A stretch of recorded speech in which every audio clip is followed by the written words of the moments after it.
Iran যেন এক অগ্নিগর্ভ পর্বত, যা কোনো হুমকি বা চাপেই নড়ে না। তার শক্তি যেন সূর্যের আলোর মতো প্রখর, যা অন্ধকারকে বিদীর্ণ করে দেয়। ইরানের এই দৃঢ়তা ও আত্মবিশ্বাস তাদের আঞ্চলিক ও বৈশ্বিক রাজনীতিতে এক গুরুত্বপূর্ণ খেলোয়াড় হিসেবে প্রতিষ্ঠিত করেছে। আয়াতুল্লাহ সাইয়েদ আলী খামেনি, ইমানের সর্বোচ্চ নেতা, তার কণ্ঠে ধ্বনিত করেছেন সেই অগ্নিময় বার্তা যা শত্রুদের জন্য স্পষ্ট সতর্কবাণী। তিনি মার্কিন যুক্তরাষ্ট্রকে ইরানের বিরুদ্ধে হুমকির ভাষা ব্যবহার না করার জন্য কঠোর সতর্কবার্তা দিয়েছেন। তিনি বলেছেন, ইরানের বিরুদ্ধে কোনো জঘন্য কাজ করলে প্রতিপক্ষরা কঠোর জবাব পাবে। শুক্রবার নতুন ফার্সি বর্ষের ভাষণে তিনি এই হুঁশিয়ারি উচ্চারণ করেন।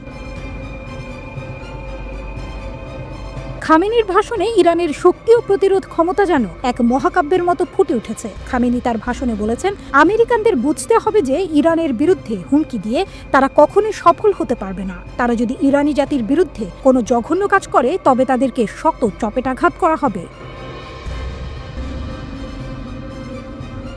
তার কথাই যেন ঝড়ের গর্জন, যা শত্রুদের হৃদয়ে ত্রাস সৃষ্টি করে। ইরান যেন এক মহিরুহ, যার শিকড় গভীরে প্রথিত। তার শাখা প্রশাখা ছড়িয়ে আছে ফিলিস্তিন, লেবানন, ইয়েমেনের মতো প্রতিরোধ ফ্রন্টগুলোর মধ্যে। পশ্চিমা শক্তিগুলো যতই ইরানের বিরুদ্ধে ষড়যন্ত্র করুক, ইরান তার আঞ্চলিক প্রভাব ও প্রতিরোধ ক্ষমতা নিয়ে অচল।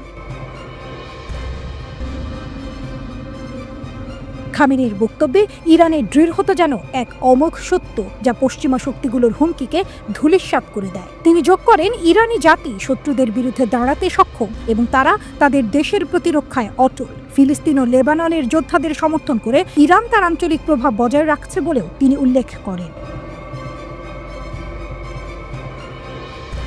খামেনি পশ্চিমা দেশগুলির অভিযোগকে উড়িয়ে দিয়ে বলেন, ইরানের কোনো প্রক্সি শক্তি নেই। তিনি বলেন, মার্কিন যুক্তরাষ্ট্র ও ইউরোপীয় কর্মকর্তারা যখন আঞ্চলিক প্রতিরোধ গোষ্ঠীগুলোকে ইরানের প্রক্সি বলে অভিহিত করেন, তখন তারা একটি বড় ভুল করেন। ইয়েমেনিরা তাদের নিজেদের অনুপ্রেরণায় দাঁড়িয়ে আছে। তারা ইরানের পক্ষে লড়াই করছে না। ইরানের কোনো প্রক্সির প্রয়োজন নেই।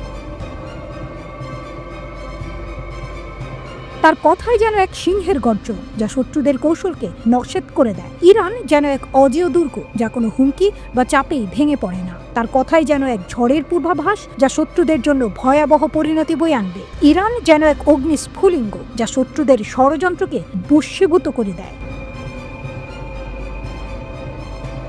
মার্কিন প্রেসিডেন্ট ডোনাল্ড ট্রাম্প ইরানকে 2 মাসের আলটিমেটাম দিয়েছেন পরমাণু ইস্যুতে সমঝোতায় আসার জন্য। তিনি ইরানের বিরুদ্ধে সামরিক পদক্ষেপের হুমকিও দিয়েছেন। খামেনি এই হুমকিকে আমলেই নেননি। তিনি বলেন, মার্কিন হুমকি ইরানের কাছে কোনো কাজে আসবে না। তারা যদি ইরানি জাতির ক্ষতি করে, তাহলে তাদের কঠোর জবাব দেওয়া হবে। ট্রাম্পের হুমকির পর উত্তেজনা আরও বেড়েছে। ইয়েমেনে হুথি বিদ্রোহীদের গুলিকে ইরানের আক্রমণ হিসেবে দেখার কথা বলেছেন ট্রাম্প। এদিকে ইরানের পরমাণু ইস্যু নিয়ে বৈঠকে বসতে যাচ্ছে যুক্তরাষ্ট্র ও ইসরায়েল। আগামী সপ্তাহে হোয়াইট হাউসে এই বৈঠক অনুষ্ঠিত হবে। আলোচনায় ইরানের পারমাণবিক কার্যক্রম ও আঞ্চলিক বিষয়গুলো গুরুত্ব পাবে।